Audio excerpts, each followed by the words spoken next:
Vamos a abrir la palabra de Dios en la segunda carta de Pablo a los tesalonicenses, en el capítulo 2, y vamos a leer del versículo 13 al versículo 17. Segunda carta de Pablo a los tesalonicenses desde el versículo 2 desde el versículo 13 hasta el versículo 17. Dice la palabra de Dios así: En cuanto a nosotros, no podemos más que agradecerle a Dios por ustedes, queridos hermanos, amados por el Señor.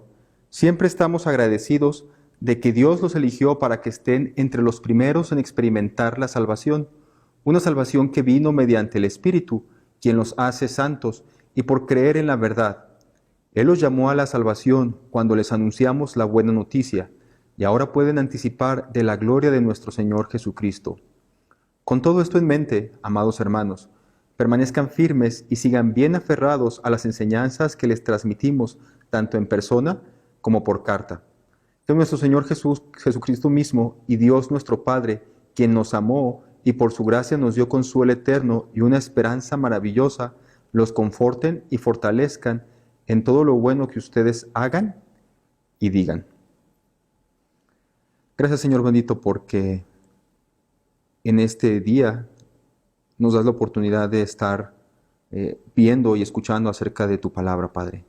Te suplico, Señor, que en ese tiempo que vamos a dedicar para escudriñar tu palabra, lo hagamos acercándonos de manera correcta a ella, con la humildad necesaria y también con el deseo de aprender. Háblanos, Dios, en este día, te lo suplicamos en Cristo Jesús. Amén. Bien, pues como les he mencionado en otras ocasiones, la enseñanza que yo encuentro en la palabra de Dios respecto al sufrimiento y a las pruebas de la vida es que para nosotros como creyentes son algo bueno.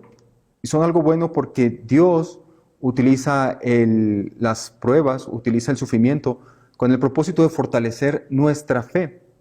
Y actualmente en la pandemia que estamos viviendo como sociedad, como planeta, del coronavirus, el COVID-19, y todo lo que esta pandemia ha generado, yo me puedo dar cuenta, y ustedes también, que la humanidad en general estamos atravesando por momentos bastante complicados. Por un lado, ha sido un tiempo que como iglesia hemos tenido que suspender los cultos públicos donde nos reuníamos de manera presencial. Además de que también hemos tenido que pasar la mayoría de ese tiempo encerrados en nuestras casas. Y yo he percibido que este tiempo en el que hemos tenido que pasar ahí guardaditos en nuestros hogares, yo he percibido que para algunos ha sido mucho más difícil que para otros. Otros es más sencillo, otros un poco más complicado. Pero si además a esto le sumamos el momento en el que estamos viviendo, que está siendo utilizado especialmente por dos clases de personas que atacan directamente nuestra fe, no debe sorprendernos al observar cristianos que están desanimados, o como luego decimos nosotros, que están apagados. Por un lado, me refiero a los incrédulos o ateos, que ellos constantemente están utilizando este evento, lo que está sucediendo en el mundo, para cuestionar a los creyentes como tú y como yo, con cosas como, bueno, ¿y qué hace Dios para protegerte a ti? ¿Y por qué, si Dios es un Dios de amor, Él permitiría que toda la humanidad cayera en este contagio? O quizás preguntas de este tipo también: ¿y si Dios existe, por qué no detiene Él la pandemia? O incluso preguntas como, bueno, ¿no se supone que tú eres cristiano? Entonces, ¿por qué te contagiaste? Y queramos aceptarlo o no, a veces esta clase de preguntas hacen tambalear nuestra fe. Entonces, por un lado están los incrédulos o los ateos que nos cuestionan con este tipo de preguntas. Pero por otro lado están también los falsos maestros o los falsos predicadores que están utilizando la palabra de Dios para prometerle a las personas cuestiones que en realidad no están ahí en la Biblia. Y que muchas personas, víctimas de estos engaños, terminan siendo desilusionados. Porque bueno, algo que ellos creían acerca de Dios terminó por no cumplirse. Y no es que Dios no haya cumplido su palabra, ya también lo hemos hablado, sino porque estos falsos maestros o estos falsos predicadores le atribuyeron a Dios algo que en realidad Él nunca dijo en su palabra. Cuando nos acercamos a la Biblia y vemos la historia de esta iglesia de Tesalónica, nos damos cuenta de que esta iglesia estaba sufriendo este mismo ataque por dos frentes distintos. Ellos estaban siendo perseguidos por su fe. Al ser perseguidos por su fe, se les cuestionaba acerca de la protección de Dios hacia ellos. Si es que Dios en verdad existía, ¿por qué es que ellos estaban sufriendo? Además, también eran atacados de dentro de la misma iglesia por falsas enseñanzas de hombres que se atribuían ser enviados por Dios para enseñar a la iglesia, pero enseñaban cosas que estaban en contra de la palabra de Dios realmente. De hecho, yo considero que estas son las razones por las cuales dije que Pablo escribió su primera carta, pero especialmente la segunda carta en la que estamos reflexionando en estos días. Pablo lo hace para clarificar algunos temas que de su primera carta y de algunas enseñanzas orales que él les había dado fueron mal utilizadas por los adversarios para desestabilizar la fe de los tesalonicenses. Entonces, el propósito de Pablo, ¿verdad?, era como cimentar bien a esta iglesia joven en lo que él había enseñado, porque había gente que tenía otros intereses, tenían ganas de destruir a la iglesia, tenían ganas de meter otro tipo de enseñanzas. Y por esa razón es que Pablo tiene que escribir esta carta a los tesalonicenses. Y entonces este doble ataque, o sea, por un lado el ataque desde fuera, desde los ateos, desde los incrédulos, pero también este ataque desde dentro, de gente que se decía creyente, pero estaba enseñando algo distinto. Este doble ataque hacía que ellos estuvieran intranquilos, o que también estuvieran alarmados, o incluso en algunos momentos, como podemos ver ahí en la carta, ellos estaban incluso siendo desestabilizados acerca de su fe. Pero lo que yo quiero que veamos en el pasaje que acabamos de leer, lo que yo quiero que ustedes observen, es que Pablo no fundamenta la causa de esta intranquilidad o de esta desestabilidad en las ideas extrañas que le están metiendo en la cabeza a los enemigos del Evangelio. Porque para Pablo el maligno está ya operando en el mundo. ¿Se acuerdan que lo vimos en la predicación pasada? El maligno ya está, ¿verdad?, y la maldad está avanzando. Entonces, en este mundo y en esta vida, esta clase de personas siempre va a existir. Por un lado van a estar los ateos y por otro lado van a estar pues gente también que aparenta ser creyente, pero son lobos vestidos de oveja y que se infiltran en las iglesias para enseñar algo distinto. Entonces, eso es algo que no podemos quitar, es algo que no vamos a eliminar en esta tierra. Por eso Pablo dice, bueno, está bien, está esa gente que está metiendo estas ideas, pero ese no es el punto, ¿verdad? El punto es que para Pablo la razón de la intranquilidad o la razón de la desestabilidad en los creyentes es porque no están aferrados a la palabra de Dios. Las personas que van a cuestionar tu fe, los falsos maestros que se infiltran en las iglesias, siempre van a existir en este mundo. Pero para Pablo, la razón de que nuestra fe sea desestabilizada o de que estemos intranquilos no es culpa de ellos. Es porque nosotros no estamos aferrados a la palabra de Dios. Fíjense, quiero que observen lo que dice el versículo 15 de aquí de Tesalonicenses, el pasaje que estamos leyendo. Dice ahí, con todo esto en mente, amados hermanos, permanezcan firmes y sigan bien aferrados a las enseñanzas que le transmitimos, tanto en persona como por carta. Antes de continuar, quiero hacer un comentario sobre este versículo. Yo considero que este versículo de Tesalonicenses, del capítulo 2, el versículo 15, yo considero que este versículo es el ombligo de esta carta. ¿Y qué quiero decir con eso?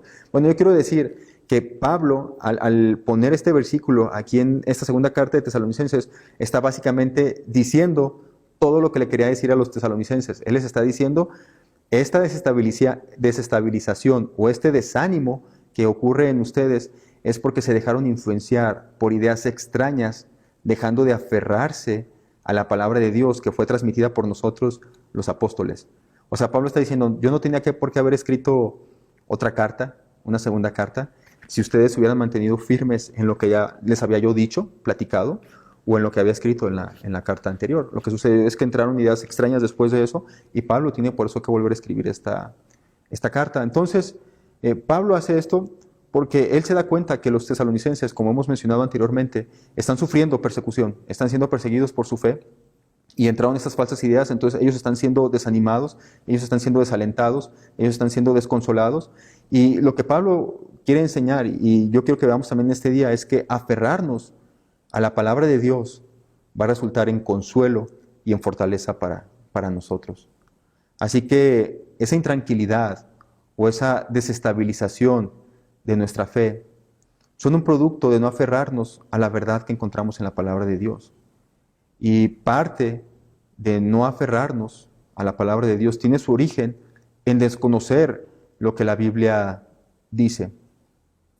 Yo sé que en nuestra época la palabra aferrarse puede usarse para referirse a una persona que es necia. Yo creo que ustedes la han utilizado también en ese contexto, ¿no? Decimos, es que aquella persona, es que ella o es que él es bien aferrado. Y cuando decimos eso nos referimos a que es un necio, ¿no? Es lo que estamos diciendo, es que aquella persona es un necio, es una persona que no escucha razones, es una persona que no lo puedes sacar, no le puedes cambiar su manera de pensar. Y aunque él esté mal, tú sabes, es que él está mal, la razón es esta otra, pero él no quiere cambiar su manera de pensar. Entonces, es una persona necia, que aunque él esté mal, no cambia de parecer. Y por eso le decimos, es una persona bien aferrada. Pero aquí en este pasaje de Pablo en Tesalonicenses, aquí el sentido es distinto. Porque en primer lugar, se trata de aferrarse a la verdad. O como yo mencioné en otras ocasiones, de aferrarse a la verdadera verdad. Porque cuando dice que ahora todo el mundo tiene su verdad, tenemos que distinguir la verdadera verdad de todas las otras que aparentan ser verdades o que la gente clama que son verdades, pero que en realidad no lo son. Entonces, en este pasaje, lo importante es que Pablo está diciendo que tienes que aferrar a la verdad, a la verdadera verdad. Pero este aferramiento, este aferrarse a la verdad, no es una creencia a ciegas. No se trata simplemente de creer por creer nada más, sino que realmente es el producto de una reflexión, de una meditación, es un producto de un estudio concienzudo de las Escrituras. Ya he dicho yo en otros momentos que el cristianismo bíblico, el que realmente está basado en la palabra de Dios, no intenta que las personas dejen de pensar, sino todo lo contrario. Porque algunos dicen, no, es que se vuelven cristianos para dejar de pensar. No, es todo lo contrario. El cristianismo bíblico fomenta a que las personas empiecen a pensar, empiecen a reflexionar, empiecen a meditar. Por esa razón es que en muchos pueblos se niegan a que entre el cristianismo, porque eso no le conviene al cacique, eso no le conviene al terrateniente de ese lugar. Nosotros como cristianos, como yo he enseñado en otras ocasiones, enseñamos, por ejemplo, que los hombres y las mujeres tienen las mismas capacidades intelectuales. Y por dicha razón, nosotros promovemos y enseñamos que las mujeres también pueden recibir educación al igual que los hombres. Enseñamos que tenemos el mismo valor, enseñamos que tenemos la misma dignidad. Enseñamos también que muchas tradiciones que practican las personas y muchas creencias que ellos tienen quizás en algunos ídolos o en otros dioses falsos, no resultan de nada bueno.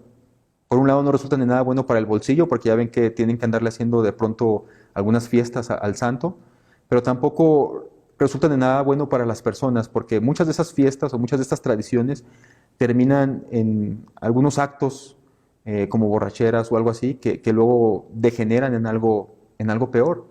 Entonces nosotros como cristianos siempre invitamos a las personas a reflexionar y enseñamos, ¿verdad?, a las personas a que tienen también ellos que empezar a pensar.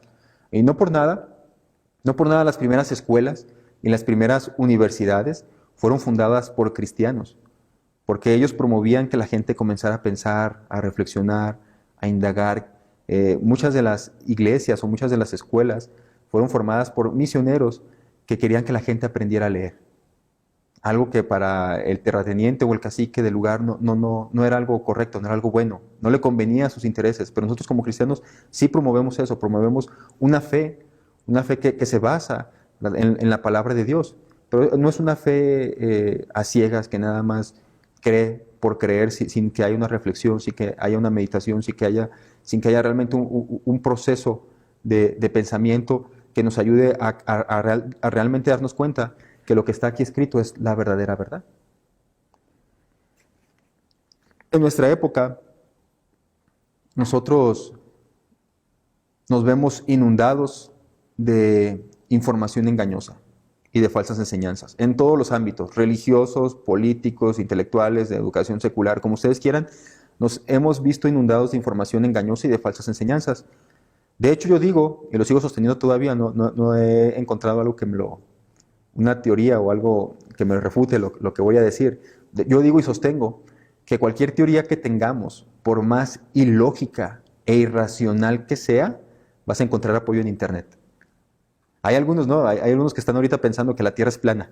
Y dicen, no, es que la Tierra es plana, es plana, es plana, es plana, y se ha difundido toda esta idea, y ellos siguen aferrados, en el sentido negativo, siguen necios a que la Tierra es plana, aunque ya se han salido varias veces fuera de la Tierra y hemos observado por cámaras, fotos que le han tomado a la Tierra, aparte de otros cálculos físicos que se hacen, que la Tierra simplemente no puede ser plana, tiene que ser redonda. Pero bueno, estas personas afirman que la Tierra es plana y han encontrado en Internet sus razones y han encontrado también otras personas que piensen como ellos. Entonces, fíjense, en un mundo así, en un mundo donde prácticamente cualquier idea va a encontrar su par, va a encontrar a alguien más que apoye también esa idea, en un mundo así, resulta crítico que nosotros nos aferremos a la palabra de Dios. Y resulta crítico para que nos protejamos de ser engañados o confundidos. Y como un ejemplo de esto que les acabo de decir, yo creo que lo vimos el domingo pasado, cuando estábamos hablando acerca del regreso de Cristo en el capítulo 2 de 2 de Tesalonicenses. Y yo comentaba allí, porque es lo que dice el pasaje, yo les comentaba que ningún creyente verdadero podría ser engañado por el anticristo. Porque según el capítulo 2, versículo 10 de 2 de Tesalonicenses, el anticristo solamente va a engañar a aquellos que ya van rumbo a la destrucción. No va a engañar a creyentes, va a engañar a gente que no cree en Dios, que no cree en Cristo. No va a engañar a creyentes, porque es lo que la palabra de Dios dice. ¿Cuántos de ustedes quizás estaban confundidos con este tema en particular? Porque yo he escuchado esto, ¿no? Que algunos han enseñado que inclusive los creyentes iban a poder dejar la fe cuando Cristo viniera. Y no, la palabra de Dios no enseña eso. No enseña eso la palabra de Dios. La palabra de Dios, como acabamos de ver también en Tesalonicenses, nos dice que los creyentes verdaderos no van a ser engañados por el anticristo. No estoy hablando yo de otra clase de engaños, quizás engaños religiosos, sí pueden caer algunos creyentes en un engaño religioso, pero por este personaje en particular, por el anticristo, que se hace llamar a sí mismo Cristo, y que el creyente pueda caer en el engaño de adorarlo a Él, pensando que es Cristo. No. Y ya dijimos por qué, ya dimos las razones, dijimos por qué. El creyente no puede creer que esta persona, que es el anticristo, sea Cristo, porque simplemente no lo vimos cuando llegó en el aire, que ya Pablo lo enseñó en la primera carta de Tesalonicenses. Entonces, el creyente no va a ser engañado por el anticristo al hacerle creer que realmente es Cristo. Pero quizás algunos de ustedes estaban confundidos con este tema, pero aferrarnos a la palabra de Dios, no a las palabras de hombres, ni a enseñanzas de algunos maestros, aferrarnos a lo que dice la palabra de Dios, nos protege de ser engañados. Y en vez de ser desanimados o desestabilizados, vamos a ser animados, vamos a ser consolados, vamos a ser afirmados y vamos a ser fortalecidos en nuestras convicciones. Y yo creo que en la teoría muchos cristianos hacemos bien esto, porque yo he notado que muchas iglesias, muchas denominaciones incluso también, afirman la centralidad, la importancia y la autoridad de las Escrituras. Por un lado, en su credo o en sus doctrinas o en su declaración de fe, ellos dicen y ponen en el primer lugar, en la primera doctrina, la palabra de Dios. Y ponen la palabra de Dios es nuestra base para nuestra norma de fe y de práctica. Y yo sé que varios, ¿verdad?, afirman eso, afirman que la Biblia es su centralidad, afirman que la Biblia es lo más importante para ellos, afirman la autoridad de las Escrituras, pero a la hora de llevarlo a la práctica es distinto. Es distinto porque en lugar de aferrarnos a lo que dice la palabra de Dios, en vez de aferrarnos a ello, empezamos a leer la Biblia, por ejemplo, de una manera selectiva. O tergiversamos o cambiamos el sentido de un texto. O simplemente ignoramos algunas porciones de las Escrituras. O las suplementamos, decimos, bueno, es que esto dice la Biblia, pero aparte le agregamos otro librito por ahí. O incluso a veces llegamos a suplantarlas.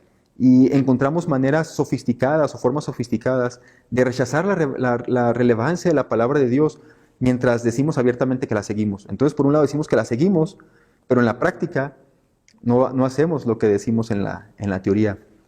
En pocas palabras, con demasiada frecuencia, hacemos todo menos aferrarnos a la palabra de Dios.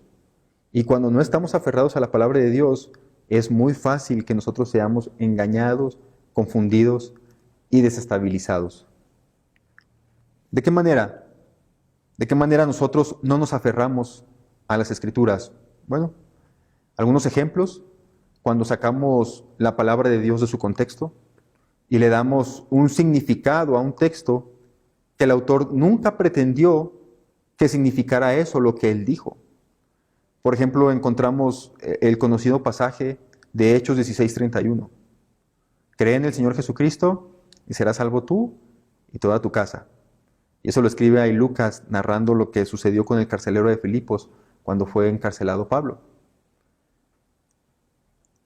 Y a veces tomamos esta porción de la Escritura, la palabra de Dios, y creemos que es una promesa de parte de Dios. Y si nosotros creemos, a fuerzas todos los demás tienen que creer en nuestro hogar. Ese es un texto que está siendo sacado de su contexto porque no es lo que Lucas quería enseñarnos cuando escribió eso ahí en Hechos. En algún momento vamos a ver ese texto para explicar qué es lo que está significando allí. Pero bueno, es solamente un ejemplo. Sacamos el texto de su contexto.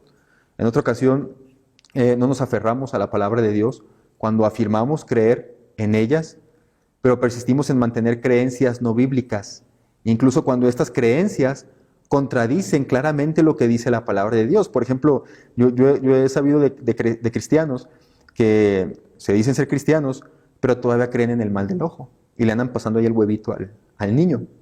O de que dicen ser cristianos, pero todavía pues ponte el segurito, ¿no? Cuando estás embarazada, para que no vaya a pasarle mal al niño cuando haya luna llena, algo así. O incluso cristianos que creen en la reencarnación. Entonces, afirmamos creer en la Biblia, pero persistimos en mantener creencias que son inclusive antibíblicas. Entonces, es una manera en la que nos damos cuenta que no estamos realmente aferrados a la palabra de Dios.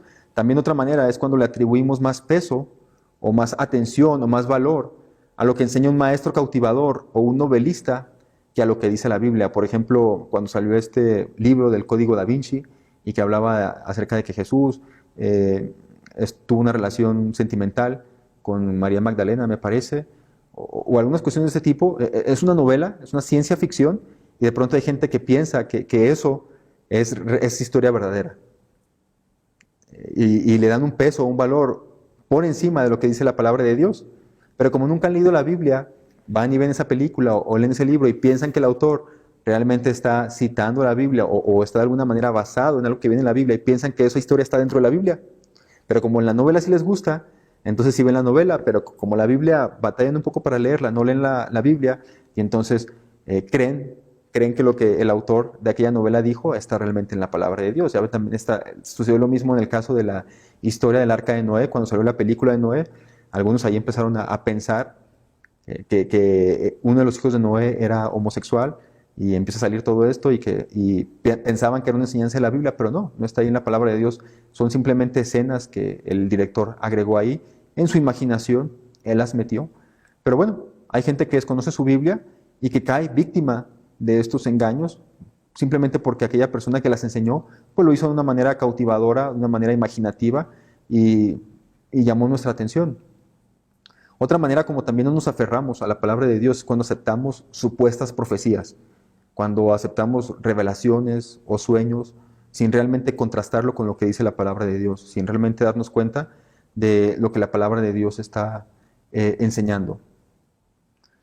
Otra razón más es cuando enfatizamos, cuando no nos aferramos a la Escritura, es cuando enfatizamos una parte o una enseñanza de la Biblia y excluimos otras. Por ejemplo, hablar solamente del amor de Dios y decir es que Dios te ama tanto que tú puedes vivir como sea y no pasa nada. Cuando lo que encontramos en la palabra de Dios es totalmente distinto. O sea, Dios te ama, es verdad que Dios te ama a ti y Dios desea salvarte, pero una vez que Dios entra en tu vida, Él no te va a dejar igual. Entonces empieza un proceso de santificación en tu vida. Entonces poco a poco vas a empezar a cambiar, vas a empezar a dejar actitudes, vas a empezar a dejar acciones que son pecaminosas.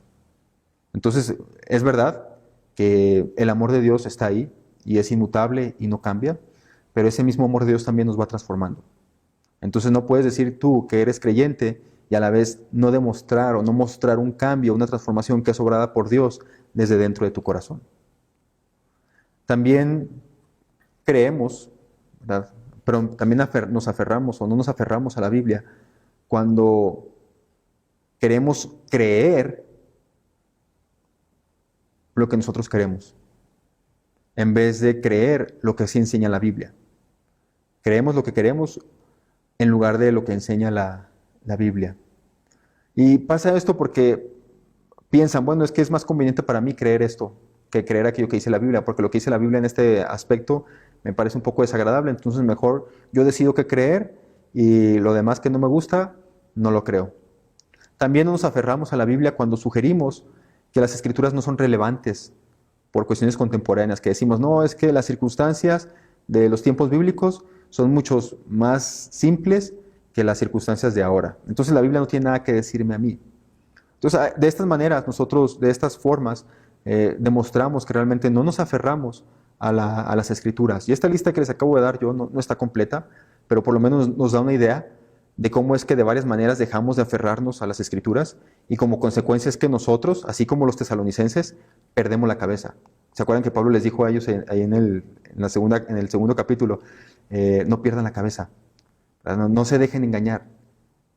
Entonces, muchas veces nosotros, así como los tesalonicenses, perdemos la cabeza y nos alarmamos siendo desanimados y desestabilizados porque no nos aferramos a lo que dice la palabra de Dios. Este versículo al que yo he estado haciendo referencia durante gran parte de este mensaje, si ustedes se dan cuenta, viene precedido de un contraste que hay entre los incrédulos, aquellos que van a ser engañados por el hombre de anarquía, y ese hombre que viene a hacer la obra de Satanás. Entonces, este versículo viene precedido de esa enseñanza de aquellos que van a ser engañados por el hombre de anarquía. Y después vienen los creyentes que han sido salvos por la elección de Dios y por lo tanto no pueden perder su salvación en ninguna circunstancia. Entonces, este versículo hace un contraste entre los incrédulos y los salvos. Dice, los incrédulos van a caer, van rumbo a la destrucción y van a ser engañados por este falso Cristo, por este anticristo que viene en el nombre de Satanás.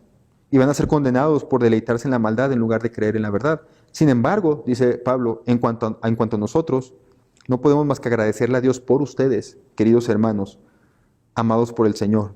Y siempre estamos agradecidos de que Dios los eligió para que estén entre los primeros en experimentar la salvación, una salvación que vino mediante el Espíritu, quien los hace santos, y por creer la verdad. Entonces Pablo hace este contraste entre los incrédulos que van a ser engañados por el anticristo y los salvos, cuya seguridad de salvación está fundamentada en la elección divina y por lo tanto no pueden perder su salvación. Entonces, los creyentes, como los tesalonicenses, no deben de temer. No deben de temer si es que les toca vivir los últimos tiempos, que fue lo que dijimos el domingo pasado. Al igual que nosotros, al igual que tú y yo, no debemos hacerlo. No debemos de temer si es que nos toca vivir los últimos tiempos, porque nuestra salvación está asegurada. Así que, por lo tanto, debemos afrontar el futuro con esperanza.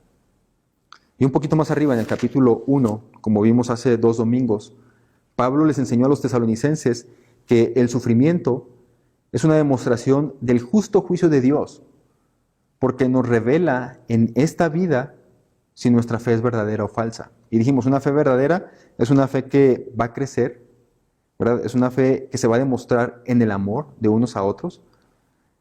Entonces, la constancia y la fidelidad también salen a relucir en medio de las pruebas. Y de esta manera decíamos, tú te puedes dar cuenta si eres un verdadero creyente, porque a través de las pruebas ves crecer tu fe. A través de las pruebas ves crecer tu amor por otros. Así que dijimos, Dios utiliza nuestro sufrimiento para nuestro bien. Y va a llegar ese momento tan anhelado por nosotros para descansar en la presencia de Dios. Entonces, con toda esta información que ya les dio Pablo en el capítulo 1 y al principio del capítulo 2, Pablo comienza diciendo en el versículo 15, con todo esto en mente. O sea, con ya todo lo que les acabo de decir, de que el sufrimiento es parte de la vida cristiana, pero no se preocupen porque Dios utiliza el sufrimiento para su bien. Y revela si tu fe es verdadera. Así que, qué padre, ¿no? Que de una vez te des cuenta si realmente eres salvo o no. Y si no lo eres, tienes el tiempo y la oportunidad de arrepentirte antes de que sea demasiado tarde. Entonces Pablo dice, ya les enseñé eso, del sufrimiento. Ahora ya les enseñé acerca del anticristo, de este hombre que va a venir antes de Cristo. También ya les he enseñado para que ustedes no sean engañados y para que ustedes no sean perturbados.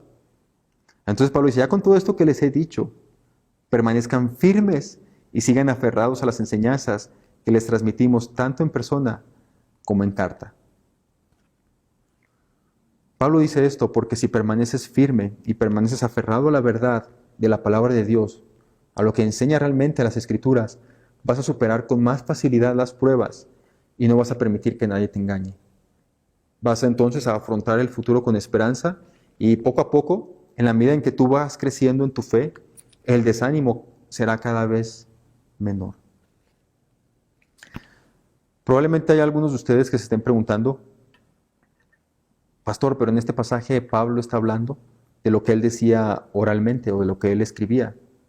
Eso quiere decir que el día de hoy la palabra oral está al nivel de la palabra escrita, porque por lo menos hay una religión, la religión popular, el catolicismo, en el que ellos ponen sus tradiciones o ponen incluso lo que dice el Papa en el nivel de lo que está en la palabra de Dios. Entonces ustedes podrían preguntar, ¿alguien que reclama tener autoridad apostólica puede decir algo que contradiga la Biblia y aún así ser inspirado por Dios, como ha sucedido en otras ocasiones con los papas también, que han dicho algunas cuestiones que están en contra de la palabra de Dios, pero como ellos consideran que están al mismo nivel, lo toman como válido? La respuesta a esta pregunta es no. La respuesta a esta pregunta es no, Brad.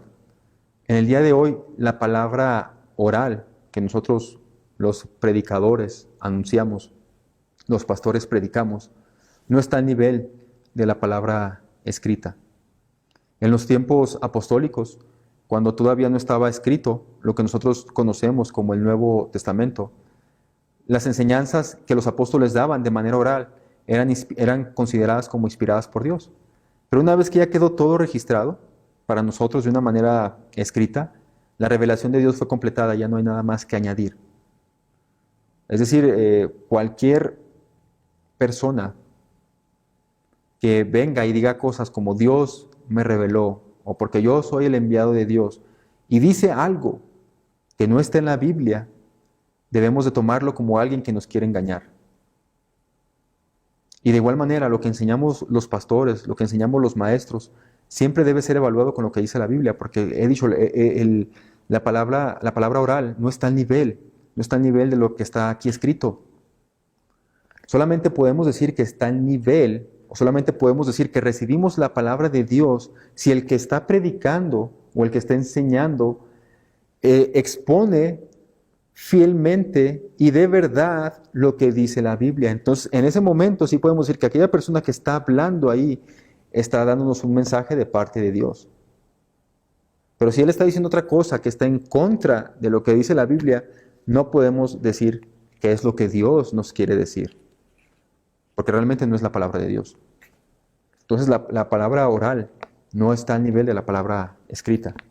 Por eso siempre necesitamos comparar todo lo que se nos enseña con lo que está aquí escrito en la palabra de Dios. Si nosotros entendemos esto, vamos a dejar de atribuirle a Dios algo que Él no dijo por culpa de un mal maestro. Porque de pronto hay gente que escucha buenos predicadores que enseñan muy bien, que se desenvuelven muy bien, pero que de pronto dicen cosas que no están en la palabra de Dios. Y se las creen. Se las creen y entonces cuando al final de cuentas se dan cuenta de que no es verdad, terminan desilusionados y a veces piensan que la causa de eso es Dios, pero muchas veces no, ¿verdad? Simplemente han quedado desilusionados por culpa de ese mal maestro. Pero bueno, lo que yo quiero que te quedes en el día de hoy es con esto. Pablo va a terminar esta sección de aferrarnos a las Escrituras con estas palabras.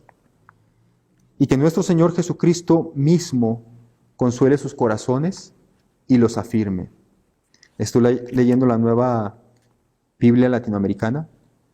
Y que nuestro Señor Jesucristo mismo consuele sus corazones y los afirme.